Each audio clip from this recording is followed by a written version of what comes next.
Hi everyone, it's Mrs. McGrath. I'm going to teach you a little bit about fraction representations today.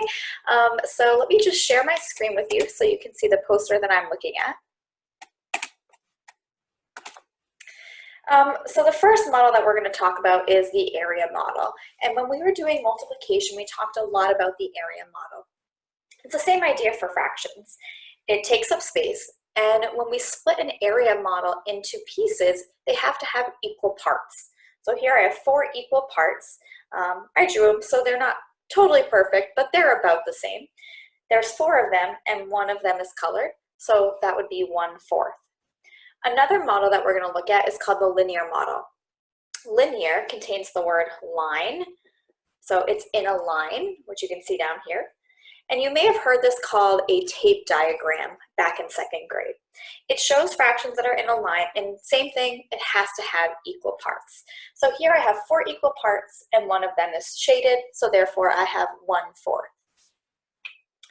When we're talking about fractions, this top number has a special name called the numerator, and the bottom number has a special name called the denominator. The numerator tells us how many we are counting or how many we're looking for. So how many are shaded, how many are unshaded, that sort of thing. And the bottom number is how many it takes to make the whole. So in order for this to be whole, we would need 4 pieces. In order for this to be whole, we would need 4 pieces.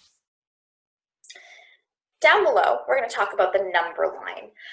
Later on in Zern, a few lessons in, you will start to see some number lines.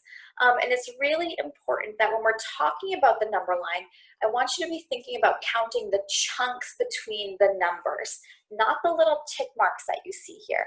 Those little tick marks we use to label numbers.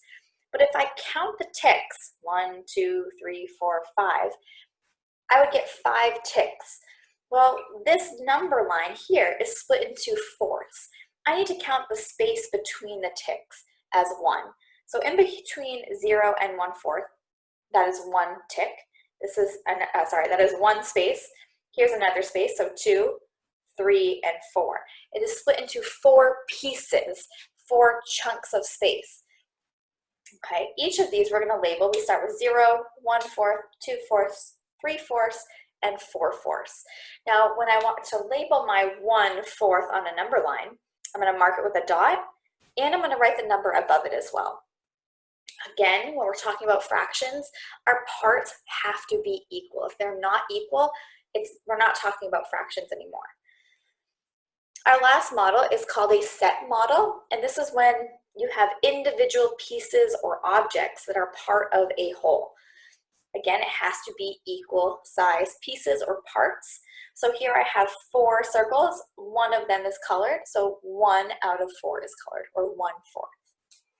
So I'm going to put down some cards here in front of me, and we have to determine if they have equal pieces. So this one here, now I drew all of these, so they're not absolutely perfect, but pretty close. This one has equal pieces. They are all equal and fair. I have 1 piece that is shaded out of 4, so my fraction would be 1/4. This model here does not have equal pieces.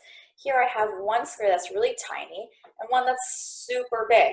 So this one does not work. I'm going to get a different color. This one does not work. It does not have equal pieces, so we couldn't use this to represent fractions. We may have models that are circular, so they're not always in a rectangle, and they're not always on a number line. They may be circular.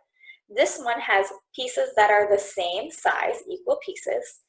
There are 4 in all, and 3 of them are shaded, so 3/4 are shaded. Oop, this is an area model. I see those rectangular boxes just like multiplication. I have 4 boxes. They're about the same size. Again, I drew these so they're not perfect. I have 4 pieces. 2 of them are shaded, so 2/4. And because they're equal, we are talking about, this is a good fraction representation. This one is not such a good fraction representation because my pieces are definitely not equal. I have two on the sides that are skinny, and these aren't even the same, and I have this big one in the middle. So this is not a good fraction representation. Here I have another circle, and we don't often see circles for fractions, but they can exist. So yes, this one is a good fraction representation because my halves are equal. I have one piece colored out of two, so 1/2. Here's another circle, but this is not a good representation because I don't have equal pieces. This piece is way bigger than the other three. And here's an interesting one. This one has a different shape that we don't often see when we're talking about fractions. A lot of times we see the area model, sometimes we see the circle, but here I have split up this rectangle into triangles.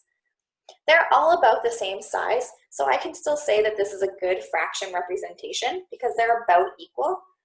I have one shaded, and there are 4 to make the whole, 1/4.